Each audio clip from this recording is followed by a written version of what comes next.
Queen Yun was born in 1455 during King Tanjung's reign. Her father held the position of managing and handling the official record and document of the royal court. She was the only daughter in her family. Although belonging to the noble class, the family status gradually declined.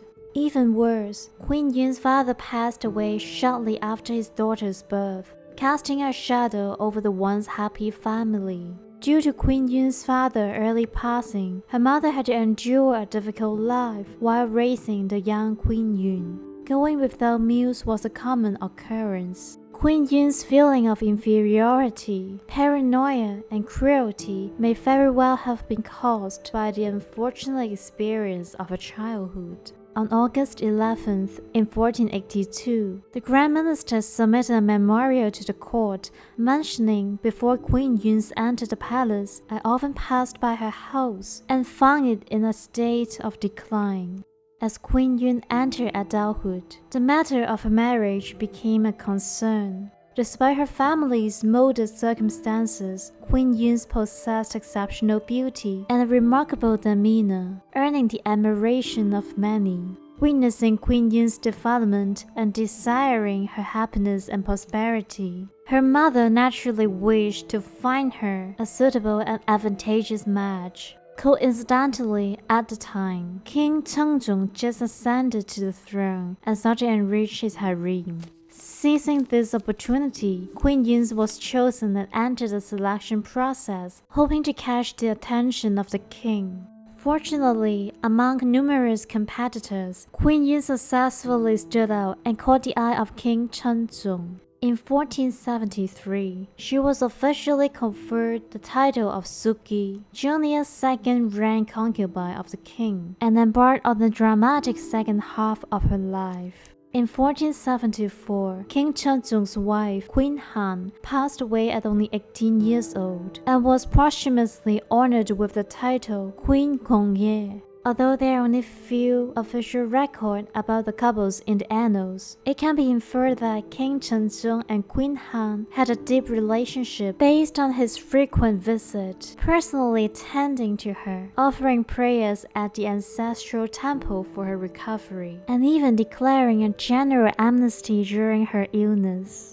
As queen, Queen Han received high acclaim for her virtues and was renowned for a kind and humble treatment of the concubines within the palace. Whenever new concubines entered, she would personally prepare exquisite clothing for them, earning respect and admiration from both within and outside the court. Queen Han's passing created a void in the position of queen, leaving a significant absence. For King Cheoljong, the loss of a beloved wife was a devastating blow, leading him to refuse meals. Only through the persistent persuasion of others did King Cheoljong slowly begin to eat again. For Queen Yun, this presented an excellent opportunity for promotion. Throughout these 2 years, while there was no record of Queen Yun's day-to-day activities, it is presumed that she exerted significant effort to capture King Cheoljong's attention and favor. Her endeavors likely resulted in King Cheoljong's frequently visiting her and bestowing his favor upon her.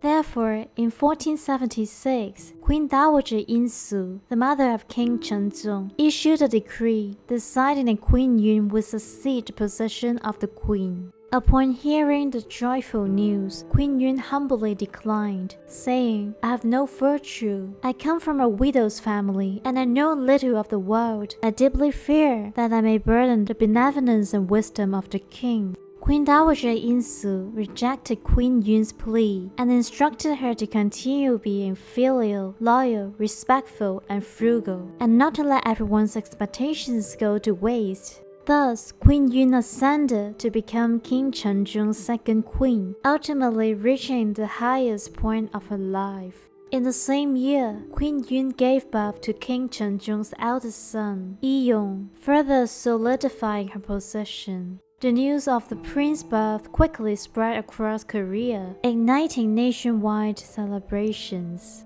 Overwhelmed by happiness, King Cheoljong promptly issued a decree on that momentous day. With the exception of individuals guilty of intentional murder or causing harm to their close relative, all others offenders will be granted lenient punishment. Furthermore, the king made a decision to raise the salaries of all current officials in service. In the subsequent year, the Joseon Dynasty dispatched a representative to Beijing with a national letter in hand, aiming to meet Empress Cheoljong of the Ming Dynasty and to formally request the investiture of Yeong as the crown prince. 3 months later, an envoy from the Ming Dynasty arrived in Korea, delivering the imperial edict. The edict not only recognized Yeong's position as the crown prince, but bestowed the title of Queen of Korea upon Queen Yun. As a symbol of her elevated status, Queen Yun received opulent attire crafted from exquisite silk and western fabric. However, after ascending to the position of queen and giving birth to the crown prince, Queen Yun's behavior underwent a drastic change. She gradually became more self-assured and irrational. She hatched a plot to poison King Cheoljong's favorite concubines and palace maids. Additionally, conflict erupted between Queen Yun and Queen Dowager In-su, leading to turmoil within the royal household. Within the span of a mere 1 year, Queen Yun's changes left everyone astounded, particularly Queen Dowager In-su, who was greatly angered, would occasionally complain at least various grievances about Queen Yun in front of her son.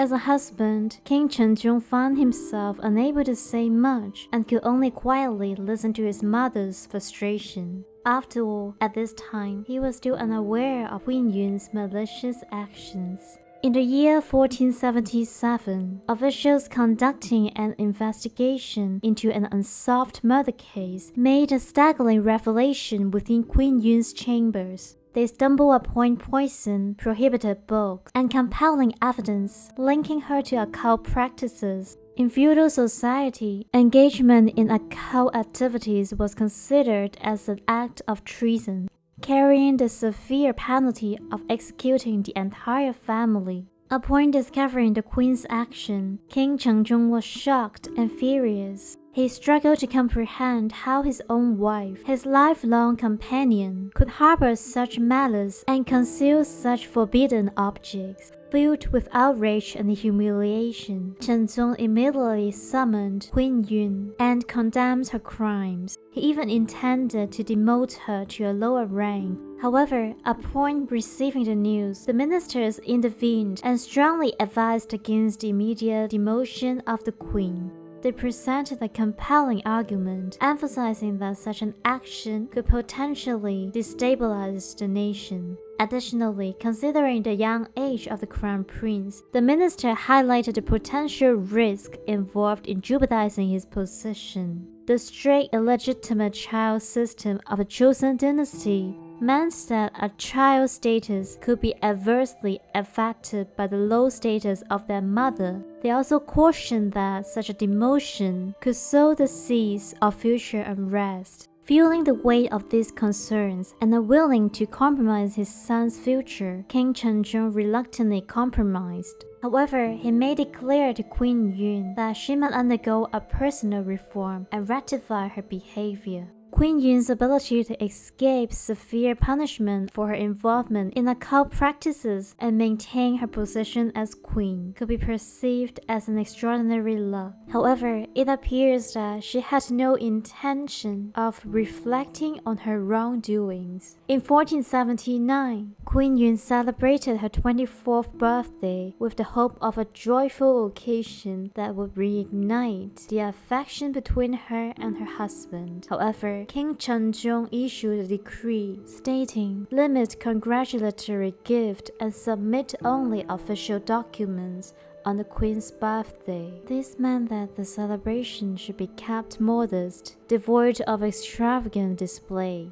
According to palace customs, the queen's birthday was typically marked by lavish banquet, where the monarch, royal relative, high-ranking officials, and other notable figures of the court would gather to celebrate. King Cheoljong's order clearly indicated his desire to restrict Queen Yun from creating a grand spectacle and made it evident that he did not intend to attend her birthday banquet. Queen Yun was frustrated and could no longer contain her anger. Determined to personally invite King Cheoljong, she disregarded the strong dissuasion of others and impulsively stormed into the chamber where he was with his concubines. In the conflict, she even scratched King Cheoljong's cheek before they were separated, preventing the situation from escalating further. King Cheoljong was angry and promptly exiled Queen Yun to the cold palace on the night of the incident. He urgently summoned officials from the chancellery to meet him, but midway through the gathering, he had a change of heart. At dawn on the following day, the 6 ministers assembled at the hall. In a fit of rage, King Cheoljong openly talked about all the events of the previous night, unreservedly exposing the family's internal conflict.